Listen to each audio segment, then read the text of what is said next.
la tātou tāpua i atu i le atua i le nei e fiafi. Pai tau ina ia sina mau me le fionga le atua, whai ma whaatou muanga o le tātou tāpua inga, mai se o le whawhiro inga, tātou Sauniga o le tātou tamanga i le nei e fiafi. Te fia whai tau ina whaamtalanga le au auna le atua mai le tusi o salamo whaapero no whai tau ina. O e whaalangolango ia Iova, whaapei o le maunga o siona i lātou, e le whaangai e tia e tū mau e whaapavau. O Yerusalema wa si o si oina i maunga, o Iova fo ina te si o mironu, e a mata mai nei lava, a e o i le whaapavau. Wa moni ma wha maoni sa awhia i whinga le awauna le atua nei e fiafi. Whapei o nei a tusia ai le tusia o salamo, e mai o e whaalangolango ia Iova, e whapei o le maunga o siona i lātou. Manatu e whapei nā, lo mai mua mai, mai se foi le teiteina mai e le atua o lo soifua mo lo tātou wola, whai ai ona tātou maua nei mawhitanga whiwhia ona luma, e ala i le tātou Sauniga ma le tātou tāpua inga, i le o ngā tonu o le nei vai asu. Moni ma wha maoni, wha mtalanga tu spaia, na tātou le whaalangolango i le atua, se manu tātou te le whewā ai ai. Na vea lea o le leo le nei e fiafi, o te fia ai, whawhiroa i ma whaatalofa atu, i tātou ngā ruenga o au, a mata mai lava te iulu ma le te inga o tātou ngā ruenga i lausunga le te iau au, Pastor Willie, papu whapea fo i wharitua ma le ainga, wha mālore soifua, wha mālore langi mama, i ia le atua o lo maua pea le soifua ma le mālosi i lausunga le te iau au, a mesi o le ainga mo le te inga o tātou ngā ruenga, wha tālofa fo i sui o komiti, runga ile au tustusi o tātou ngā ruenga, papalii, pasa ia wheta masipau ma le wharitua ma le ainga. Runga le te oloa pasa uitua langi ata tanu vasa, le wharitua, maise le no fualo, vi ia le atua nei e fiafi, fia fo i whatalofa, i taitai o mta ngā ruenga, ia maise le au whai ngā ruenga te tofia le atua, o lo tala whaauto i lea ta wha, ma lea ta wha, o lea tulimanu, ma lea tulimanu le ngā ruenga. Maise le au whai ngā ruenga, ma lo manu ma lo. Ia, le ngāta i lea, le ngā ruenga o au, le ka le si asufitu sa motu to tas, mai lava i maunga te tele si o lava i alo ma whanau. Fia leo le anganga nei e fiafi. O te whata alo whatu, i na ua tātou iai fo i tātou Sauniga o le tamanga, i le o ngā tonu o le nei vai aso. Whamanuia le atua i lau tāpua inga, ia e maise foi, o lo tātou sauni atu mo le upu o le atua i le nei e fiafi. Le a tātou vi atu i le atua, i le vi inga ua saunia e le au whaipese.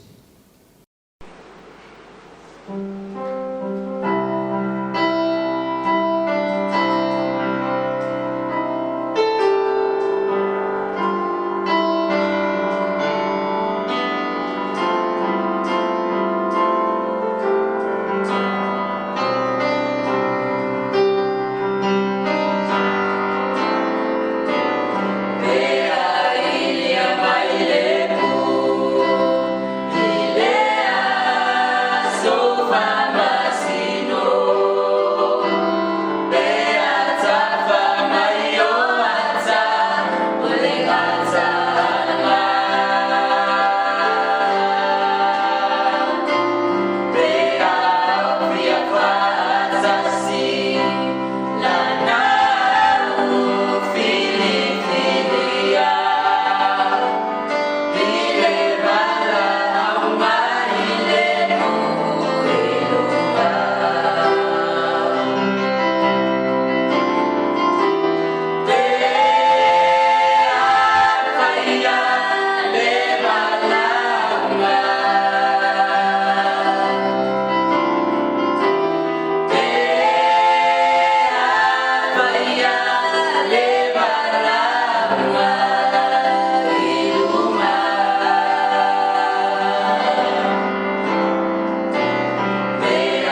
whengai ma le tātou te talo.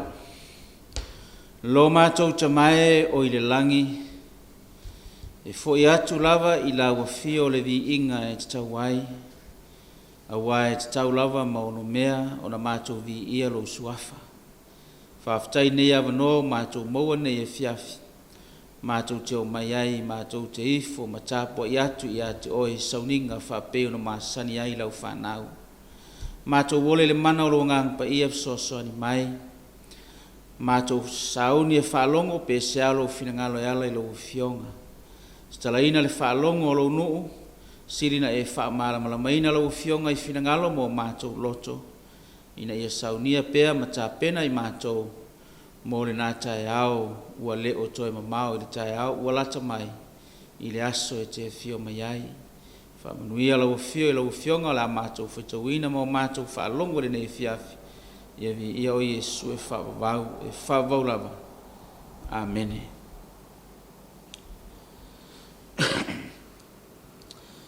Ole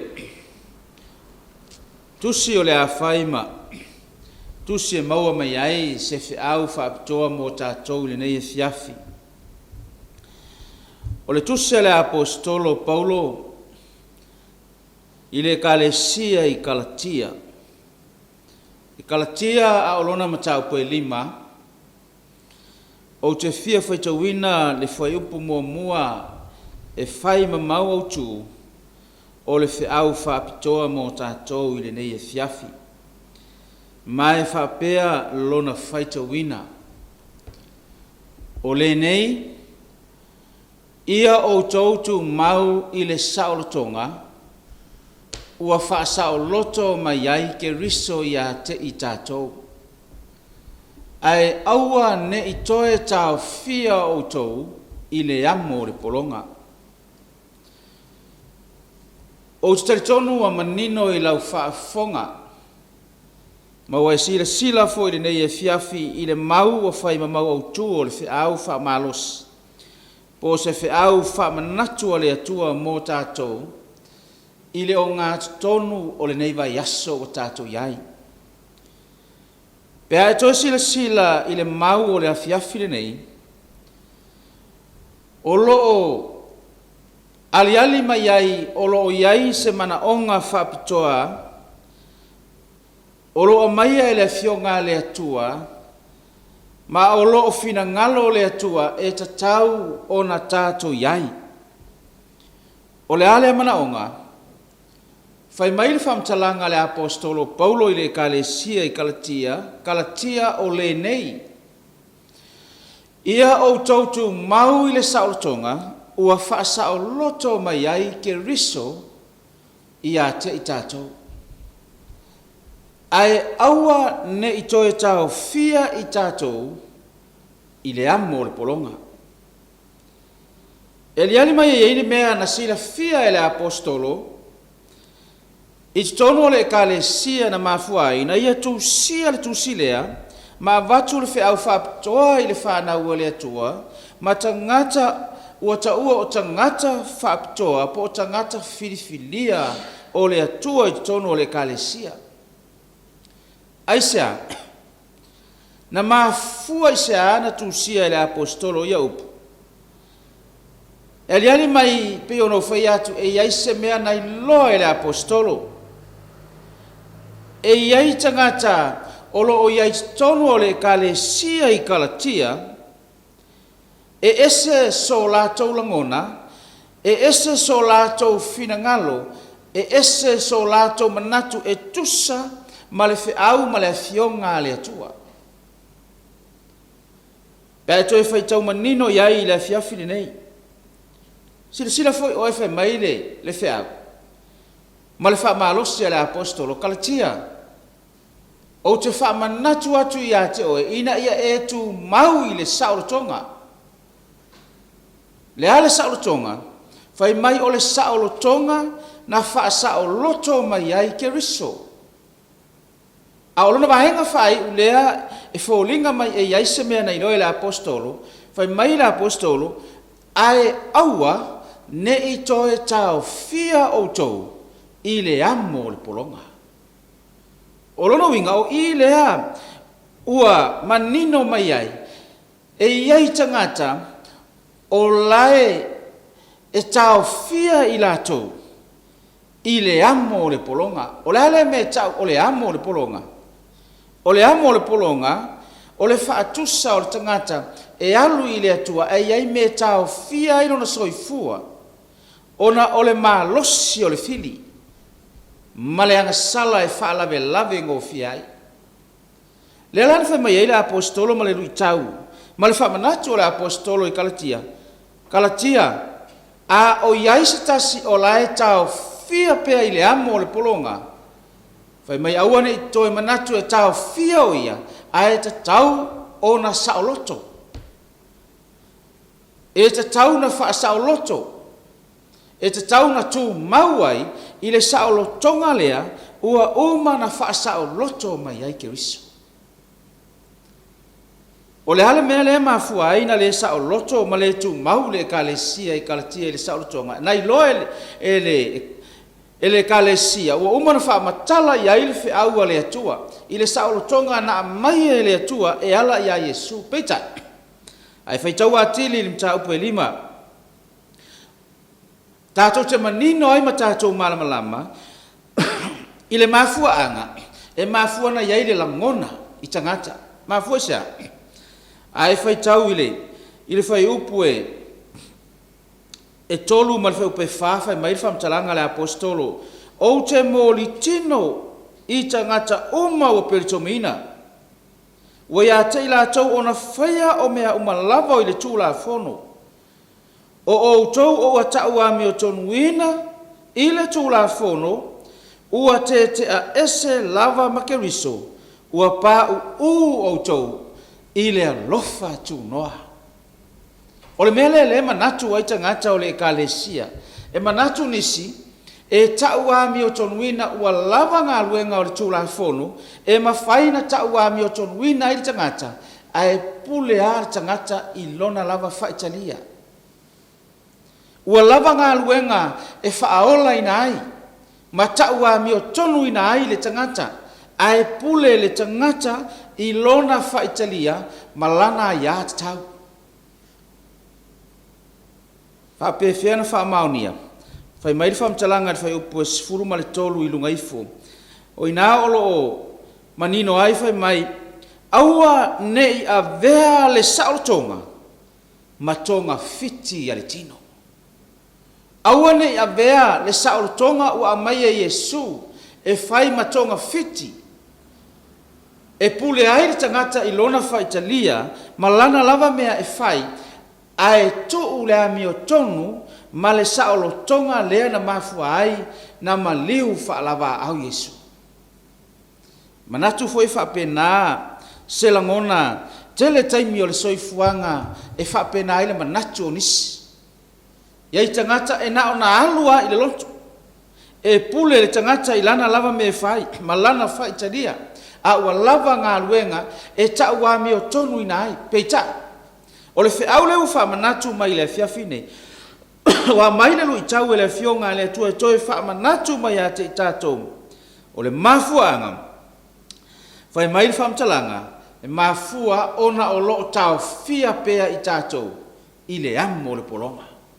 Le anga sala, mafau faunga e au mai e satani, e fe lava sai lo fina ngalo mo tato fa moe moe ma le tonu ai le langona o tangata ma le manatu o tangata I le soifuanga ma le taimi ua mai e le atua a le uto e fa manatu mai e le fionga le atua e le fiafine fai mai fa manatu tu mau I le sao tonga o fa sao loto mai ai ke riso na manatu le ele umi se fe au mo tato I le fiafine nei o te manao si o tato va ai I le autu o le whiau whaptoa mō tātou I leo ngā tonu o le neiva yaso. Le ase tā ua e mafuai, ona toe si itia, ma toe whamanatu mai e le atua I lana fionga mō tātou. Whai mai le autu o le whiau I le afiafi nei, tu mau masa o loto whamaoni I le saolotonga ua wha o loto mai ai ke riso. SISDAC le lalolangi, o fea o e au auna I le atua, o fea o tātou ngā lulue ai, o le ale tiute, o le ale wala au ma le whaiva, ua tu ina atu e le atua I a te oe ma whae e mai e le atua I a te au, ma I tātou uma, whai mai le whamtalanga, ma le au tū, o le tātou fea au I le fiafiri nei, tu mau masa o loto whamaoni, I lea, saolo tonga o fa saolo loto mai ai ke riso. O le mafua anga le ana laina mafua ona le mautonu manatu malangona o tangata I le ekalesia I kalatia. O vala wina mafilifilia ai le tangata ma le tangata I le atua. A o le mele na mafua na fesilingia ma le mautonu I tangata pe o le whiau na whamanatu I le apostolo I le ekalesia. Mafua isa e le sao loto whamahoni. E leo tu mau I le sao tonga. e whapena fo I le whiau whamanatu mo tātou I le whiawhine whamanatu mai e le atua e te tau o na tātou sao loto whamaoni ma tātou tu mau ai aisa leanga e le tau ngō whi e tau ngā tā le tau mawhai o Yesu I le tau sili na tau ngā tā e wha sao loto ai tātou le lai whai mai ai lau tu o le whiau le whiawhine nei SISDAC tu mau ma sao loto whamaoni sao loto I lea sao loto I le sao lotonga na wha sao loto mai ai Keriso ona iai leo fisili o te manao te tala ina ai le whiau mo tātou I le whiawhine nei whapewhea na tātou tu mau e te fisili foi oi whailaunga whawhea na o tu mau whawhea na o sao loto whamaoni I le sao lotonga lea na wha sao loto mai ai Keriso sila iai I le vaenga mua o le whiau mo tātou I le whiawhine mua tu mau I le whātuatua manga lue I le alofa o le manaonga leo le whionga le atua ma le mea mafua ai na tātou tu mau I le sao lotonga lea ma tātou sao loto whaamaoni ai I le sao lotonga na wha sao loto mai ai Keriso o le tu mau I le whātuatua Lale me tau o le whātuatua o le whātuatua whai mai le tusi o e peru o le whātuatua o le whalangolango I mea ua wha moe iai malo mauti noa o mea te leo mai a o le tu mau le whai mai iai tu mau I le whātuatua manga lue I le alofa sila foi tātou iai le kala tia mtau pe 5 a orono whai pe ono e whai tauina whapea a wai le aise au ngā o le peritome po o le peritomeina I o ia Keriso Yesu ai tau lava o le whātuatua e matuanga lue I le alofa le wha moenga o le tangata ua sao loto wha maoni ia Yesu matu maua I le sao lotonga lea e te tau na tu mau le tangata I le whātuatua le wha mai ele apostolo e le otoe au ngā le peritome e le otoe au ngā le peritomeina po le hale tua I ngā tangata tātou te iai au le mea sili na tā ua whai mai le whamtalanga tu spaia whātuatua ia Yesu matua ngā lua I le alofa mauti noa o tātou iai le taimi muli ua le otoe mamao le taimi ma le awanoa ua mai e le atua I lunga o le nei pāneta whapei o na tātou wa ai mea ua whātaunuina ma mea ua ali mai tātou te ilo ai ua le otoe mamao ma ua I whai toa le aso e whio mai ai Yesu a o le mafuanga le mafuai o na tātou tu mau I le sao lotonga lea ma tātou sao loto wha maoni ai o le whātuatua ia Yesu o le ki leo mea uma o le whātuatua e te tali tonu ai o le whātuatua e te mauti no ai o le whātuatua e te tū mau ai po alu I tau o a whaasanga tau ma a upenga le fili ma au o le fili e whaasanga tau mai I le ai tū ma le ai tū o le ngā luenga le atu SISDAC na whamanatu ia te I tātou la tātou au nanga ma la tātou tau tua whai le atua tātou te puno wa ia I le au ma le pō tātou tu mahu I le whātuatua ma tātou ngālu lue pea e whai loa lo tātou alofa I le atua e leina ia whaolaina I se tas pe o le manatu o le kalesia I kalatia o ngā luenga o le ami o tonu o ngā luenga o le tūla fono e wha ato ina ai le tangata ai whai mai le upo le tūspa ia ma le wha manatu o le atua mō tātou I whai au nefia whai mai wha atua tātou te matuanga lue I le alofa pe o le vaenga mua o le whai au I le whiawhiri nei wha atua tū mau I le wha atua ma ia e matua ngā lue pea I le wolofa I le atua vaenga lona lua whai mai le whamtalanga o le vaenga lona lua o le whiau mō tātou I le whiawhiri nei o le tangata e tū mau ma sa o loto wha maoni I le sa o lotonga o wha sa o loto ma iai Keriso e te tauna ia te ia fua o le anganga pa ia Le whamtala tusi o karatia e lua, a lima, a olono whai upo e lua, sifuru ma le lua e whapea lono whai tauina. A ole fua o le nganga o le alofa, ole oli o le file mu, ono sai ma le mata alofa, ole anga le lei, ma le wha maoni. Whai mai whamtalanga tusi pa ia i le afiafire nei. Whai mai ole anga malu ma le le ngau ia, e le whaatu la whanoina, mea whapena. O le tangata e tū mau ma sa o loto wha maoni, i le sa o lotonga le hau wha sa o loto ma iai ke riso. Whai mai e tau na ia te ia fua o le anganga pa ia. O a fua o le anganga pa ia, a lea o tātou whai tauina i le fiafi nei. O le alofa, oli, file mu, ono sai, mata alofa ma le hanga le lei, o le wha maoni, whai mai o le hanga malu ma le le ngau ia, whai mai tuspa ia e le whaatu la whanoina, mea whapena. Tā ua le ia te i tātou, aisea, le hanga o tātou iai pe ono whai atu, o tātou le toi whailonga fasili o tātou langona, ua le o toi whailonga fasili o tātou mawhau, ua tātou iai taimi o le unga. Ua tātou iai nei taimi o le unga. Ua whaatau nuina mea umana walo ia e tuspa ia. A ngai atu le tāwilinga o le pāneta i lona whai unga, ma lona toi i tūra. Tasi le mea mana o aisa atani, o le whao matia ma le lepetia o lo soifua. Ma lo uola, ina ia aua, ne iai so tātou wha moe i le aso e fio ma iai Yesu. Taitai, o le mana onga ma le whiau wha manatu o le atua mo tātou i le fiafire nei. E te tauna ia te oe maa o fua o le angang pa ia. Wa fua o le angang pa ia. Wai mai o le alofa ori, file mu ono sai mata alofa. Anga le lei ma le wha maoni, o le anga malu ma le le ngau ia. E taita ina i tātou i le file mu o le atua. Se ia o i le aso e a fio ma ia Yesu. Tā ua leo le whiau, a le atua mo tātou le nei fiafi. Ina ia mawhai, o na whisoasoani ia te oe. Ma whisoasoani ia te i tātou.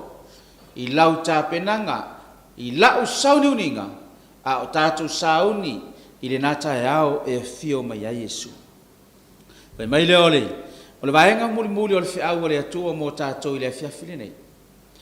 Mafuanga e mafuai na tātou sao loto, wha maoni ma tātou tū mau i le sao lotonga. Wai mai le vaenga muli o le whiau. O le tangata ua iai lo na wha moe mautinoa. E mautinoa lo na wha moe. Wana iloa e iai le wha moe mautinoa.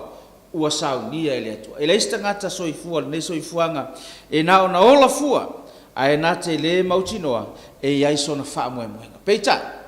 Tātou le nei soifuanga, le ngā luenga ma le kale sia le atua, ma fuanga nai ma fuaina tātou ngā lurue pēr ma tātou puno wa. Tātou te iloa iai lo tātou wha moe, i tala atu o whaafi tāuli o le soifuanga nei. Whai mai leo le, o le mau muli, i le tusi o lua ko nito e whai una airi whea au mo tātou i le afiafini nei, ma tā upo e wha upo e suma le fitu, ma le suma le valu, wha pēlu whai tauina. A wā o lo mātou puapua ngā ma masangia ma le wawe mawai. E tupu ma iai mo i mātou le manuia ma mafu. E matua sili ese lava. Ma le whawawau. Wa melo le whapesu ma le walu o lo wa mātou le ma natu i mea wawaia. A o mea ele waia. A wā o mea e waia e ngata ma ia. A o mea ele waia. E whawawau ia. Ioe, le ngā luenga le atua i le tawha ma le tawha. Whapei lava, o na tautino le apostolo, i tono le ka le sia i kornito. Whai mai o lo mātou puapua ngāma masangia e tupu mai ai mo i mātou le manuia ma mafa. Aisea, ua i loa e le apostolo, le mafua angalena i a tautino ai. Ma ia mautinoa i airo na wha moe, mautinoa o saunia e le atua. O a puapua ngā whai mai le apostolo, o puapua ngā ma masangia. A o le manuia o saunia e le atua, o le manuia ma mafa. Mautinoa e le whai long fisiri. Whamata e toa fia nisi o tātou, e le i mautinoa. Mahafua ona tātou le mautinoa, tātou te le i sao loto wha maoni. Sili ifo oe ia te oe mau ia te au i le fiafiri nei. Wha mata oe sao loto wha maoni, i le sao lotonga ua wha sao loto mai ai keriso. A whai tātou te le i sao loto, e te le i sao loto mau sao loto wha maoni. Le awa noha le nei wa mai e le atua.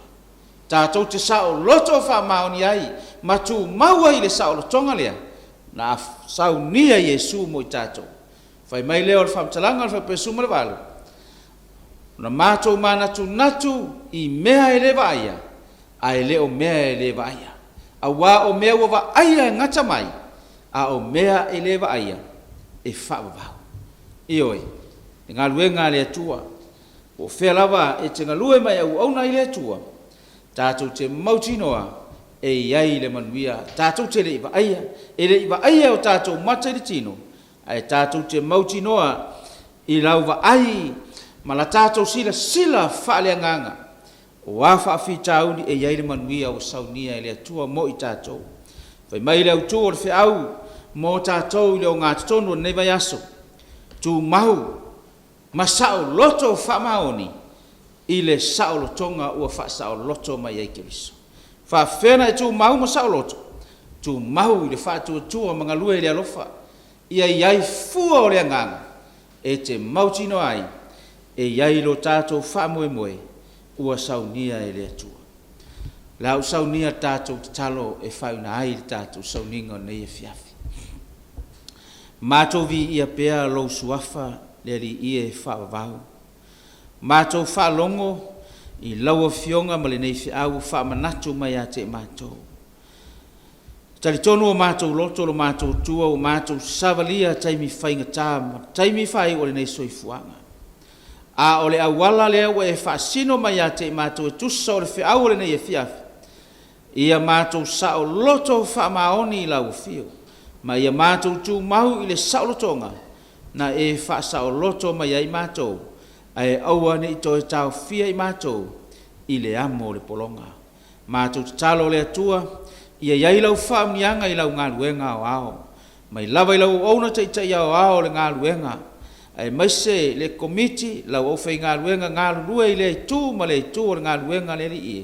Ai maise o lau whanau, au auna i lau o fio, ao mātou iai taimi whaai o le nei soifuanga. Whaamanuia lau o fio le nei e fiafi, whaamangalo i mātou ni o mātou sema ni o mātou whale tonu. I lo lava suafa Yesu ua ole ma ua mātou talo o toi nei. Amen.